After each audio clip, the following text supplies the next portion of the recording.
People talking. Facade. Drug reform. It's an increasingly hot topic, with more and more people pushing for a support not punish system to be implemented in the UK and internationally, and for prohibitionist policies to be placed with more market regulation policies. However, many corporations and NGOs aren't actually becoming involved and engaged in discussions, dialogues, and activism surrounding this topic, and I think it's really important that we break this down and try and understand why this is. When tackling the topic of risks related to drugs and drug policy, conversation can tend to lean towards risks for individuals' users.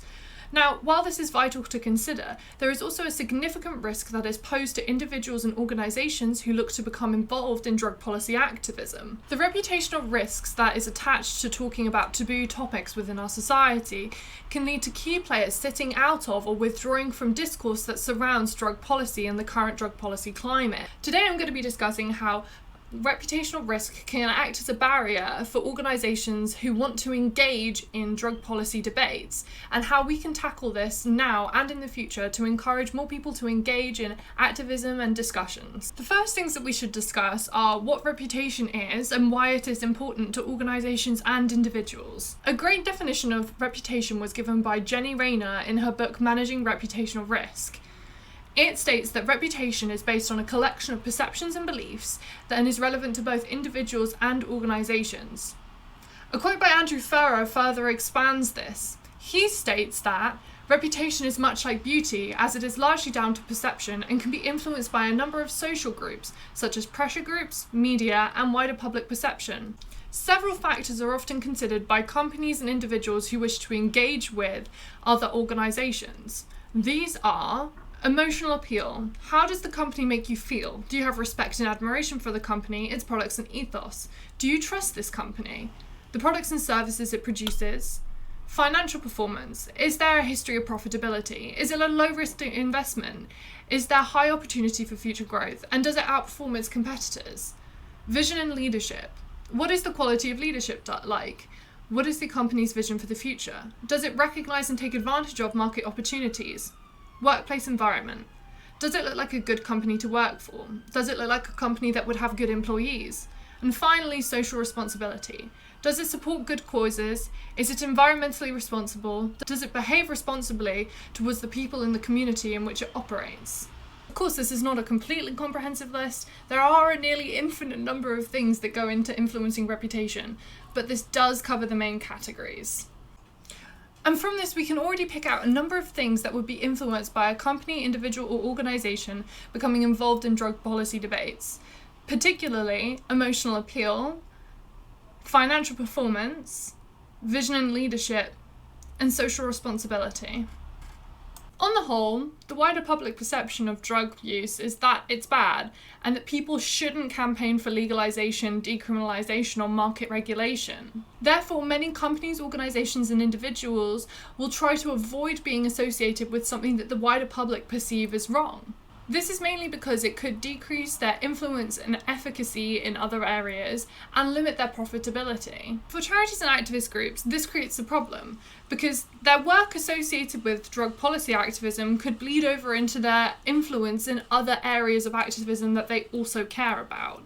Now, this could limit their influence in those other areas. With for-profit organisations, there are an entirely different set of problems that are associated with becoming associated with drug policy activism. These companies may become worried that individuals may begin boycotting their products over differences in views. This in turn will limit their profitability and the returns the company makes, which in turn may limit the number of investors who are looking at investing in their company because they are worried about, in turn, the return that the investors will make.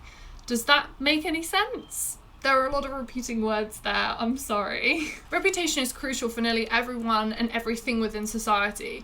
It can be what gets people jobs, and it can be what prevents company partnerships from forming. Companies with good reputations are much more likely to survive scandal and economic crises than those with poor or neutral reputations. Ultimately, reputation is a key intangible asset that can open doors, increase engagement, and improve performance and influence. So, how can reputation act as a barrier to engaging in drug policy debates and discussions? Great question. Organisations may become concerned about the reputational risks that are associated with lobbying for more controversial topics, and this unfortunately does include drug policy change. Unfortunately, becoming involved in these discussions does put some companies' reputations at risk. This phenomena, where becoming engaged in discussions and dialogues surrounding controversial topics, puts a company's reputation at risk, is known as reputational risk. Funny that, right? And reputational risk is formed due to the potential for negative publicity or public perception that occurs as a result of becoming engaged in these dialogues.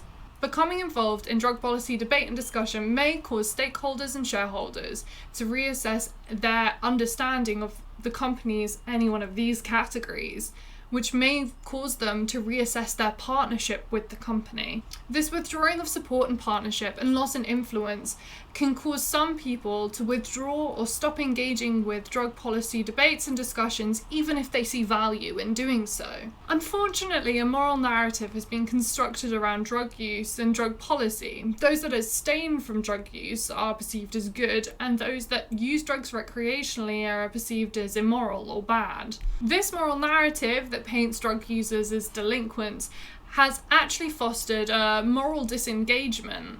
Why bother even helping people who are inherently bad? As well as this, news reports and coverage of this topic often incite and use moral panic when discussing drug use. Now, what is this? This is where language used in coverage and reports reflects and incites public anxiety or alarm resulting from viewing drug use and drug policy reform as a problem which threatens the moral standards of our society. This moral panic has been institutionalised through our promotion of prohibitionist policies and absence-only education. So what can we actually do about this? That's another great question. Well, the first way that we can address the issue is through destigmatising drug use, misuse, and drug reform. This should mitigate the moral panic that surrounds the discourse. This in turn would contribute to removing the reputational risk that is associated with engaging in drug reform debates and discussions. Really easy ways to combat stigma, including educating yourselves and those around you on the facts about drug use and misuse. We as a society must also leave behind the old ideas of just say no and absence-only education.